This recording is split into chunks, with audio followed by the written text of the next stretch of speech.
اللہ کے محبوب علیہ السلام ارشاد فرماتے ہیں جب ماہ سیام آتا ہے تو شیاطین جکڑ دیے جاتے ہیں، جنت کے دروازے کھول دیے جاتے ہیں، جہنم کے دروازے بند کر دیے جاتے ہیں۔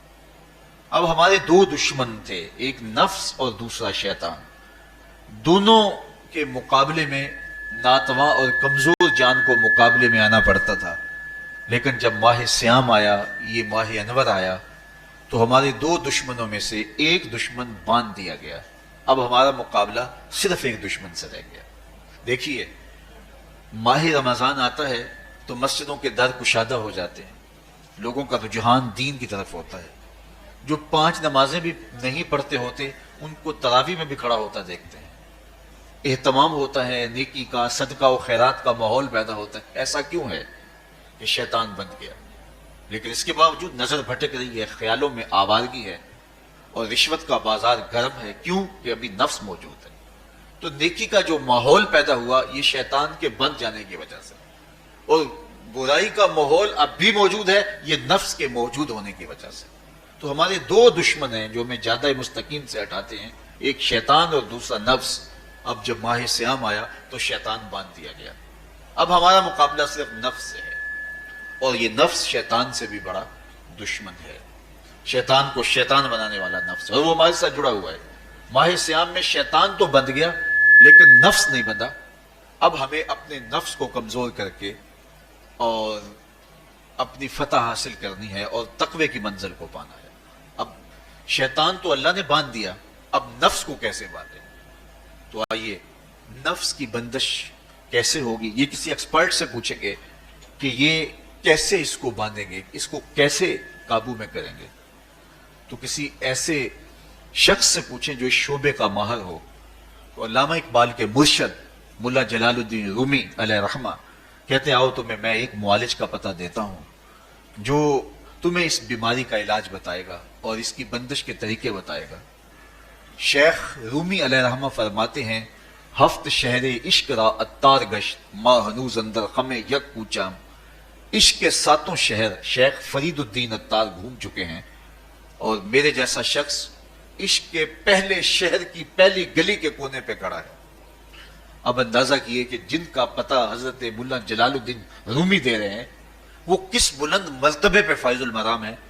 فرمایا کہ وہ عشق کے 7 شہر گھوم چکے ہیں اور میں پہلے شہر کی پہلی گلی کی نکر پہ کھڑا ہوں۔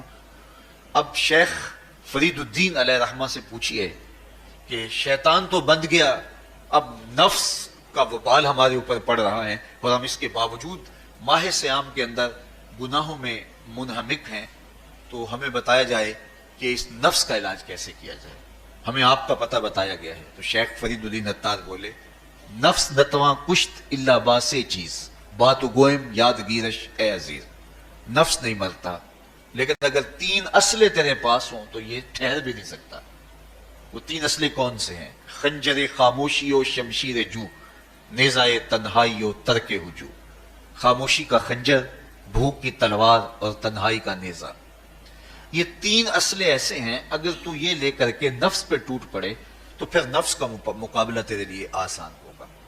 خنجر خاموشی، خاموشی کا خنجر، اللہ کے محبوب علیہ السلام نے فرمایا من صامت نجا، جو خاموش ہو گیا وہ نجات پا گیا، کیونکہ انسان کی زندگی کی زیادہ آفتیں اس کی زبان کی وجہ سے۔